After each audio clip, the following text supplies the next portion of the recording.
जय श्री राम दोस्तों, वॉक पे चर्चा में आपका स्वागत। कल हिंदुस्तान पाकिस्तान के डीजीएमओज ने बात करी, director general of military operations, और उन्होंने युद्ध को रोकने का निर्णय लिया 12 तारीख तक, जब तक ये दोनों आपस में बात नहीं करते थे। और हुआ ये कि 3 घंटे के बाद पाकिस्तान ने फिर ड्रोन अटैक किया।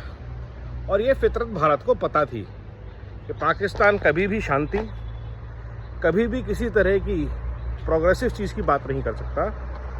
भारत तैयार था और भारत ने उस ड्रोन हमले को ना सिर्फ नाकाम किया, वापस पाकिस्तान की कुटाई करी। तो पिछले 72 घंटों में पाकिस्तान की इतनी कुटाई हुई है कि वो शायद ज़िंदगी भर भूल नहीं पाएंगे, और पूरे पाकिस्तान में हुई है।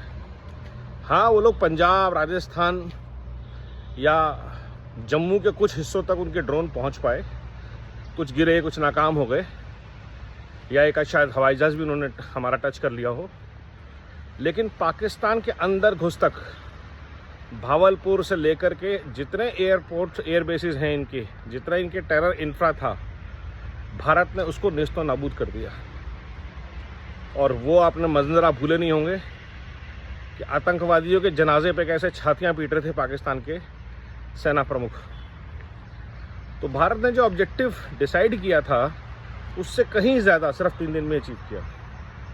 हाँ, पीओके नहीं मिला, ऑफ कोर्स नहीं मिला, उसका गम है। लगभग सारा टेरा इंफ्रा ख़त्म हो गया है, इस बात का मुझे पूरा विश्वास है। और ये जिस स्पीड और जिस एजिलिटी से भारतीय सेनाओं ने ये कमाल किया है वो अविस्मरणीय है। Because in a battle to be decisive, to be fast, to be agile is the key. लंबी लड़ाई कभी भी किसी भी देश के हित में नहीं होती, और ख़ास तौर पर भारत जैसे देश के हित में। भिखमंगे पाकिस्तान का जाता तो जाता क्या, पिटते रहते, लड़ते रहते, पिटते रहते, लड़ते रहते। लेकिन भारत की इकोनॉमी, विश्व का भारत में कॉन्फिडेंस शायद थोड़ा बहुत हिलता, जो अब नहीं हिलेगा और मजबूत होगा। Now the world knows that India will be able to defend itself, its economic interest and the economic interest of its partners।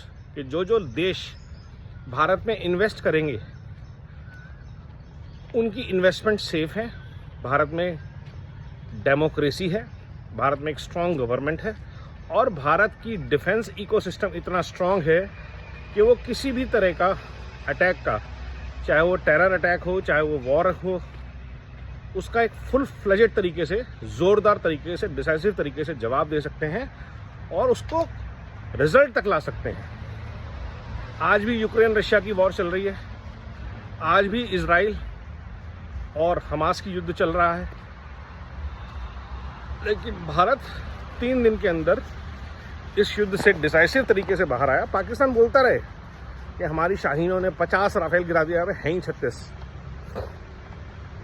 तो ये जो डिसाइसिव विक्ट्री है, ये डिसाइसिव आउटकम है इन 3 दिन की लड़ाई का।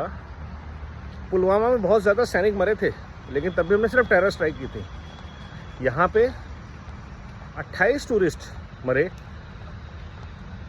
मार दिए गए, और भारतीय सेना ने उसका डिस्प्रपोर्शनेट टेरर के हिसाब से जवाब दिया है। और इतना खौफनाक मंजर क्रिएट हुआ है पाकिस्तान में, जो कि अभी आपको अगले आने वाले दिनों में पता चलेगा, और वहाँ से तो लाइव फीड्स आई हैं, वीडियोज़ आई हैं।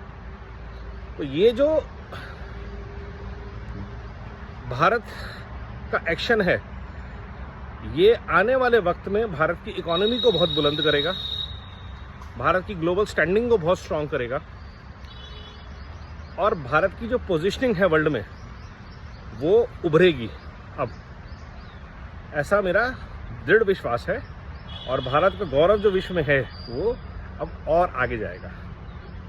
तो I think if not the complete as we wanted kind of results, लेकिन ये रिजल्ट बहुत ही शानदार है, और इसके लिए भारतीय सेना का और भारत के शीर्ष नेतृत्व आदरणीय प्रधानमंत्री आदरणीय प्रधानमंत्री नरेंद्र मोदी जी, राजनाथ सिंह जी, अजीत डोवाल जी और सारी डिफेंस लीडर्स का, आर्मी चीफ का, एयर चीफ का, chief of defence staff, naval chief का जितना धन्यवाद किया जाए, और पूरी भारतीय सेना का जिस दृढ़ता से, जिस मिनिमम कैजुअलिटी अप्रोच से आप लोगों ने लड़ाई करी, जिस तरह की रिस्पॉन्सिबिलिटी से आप रिस्पॉन्सिबल तरीके से लड़े कि पाकिस्तान में भी सिविलियन कैजुअलिटी ना हो, इसके लिए आप लोगों को बहुत बहुत धन्यवाद। You have put up the best face forward for Bharat. जिस तरह से हमने ऑप्टिक्स किए कि सिंदूर के बदले का जो प्रसारण था वो हमारी महिला योद्धाओं ने किया, करण कुरैशी और भूमिका सिंह, बहुत बढ़िया। तो ये सारे जो नतीजे निकले ये भारत के बहुत बहुत फेवर में आए हैं, ग्लोबली बहुत सराहा गया है इस चीज़ को।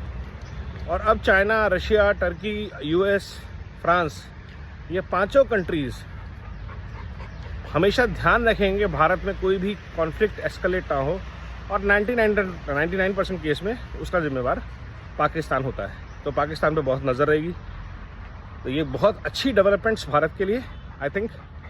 और ऑपरेशन सिंदूर की कामयाबी की पूरे भारत को, हर भारतवासी को बहुत बहुत शुभकामनाएं।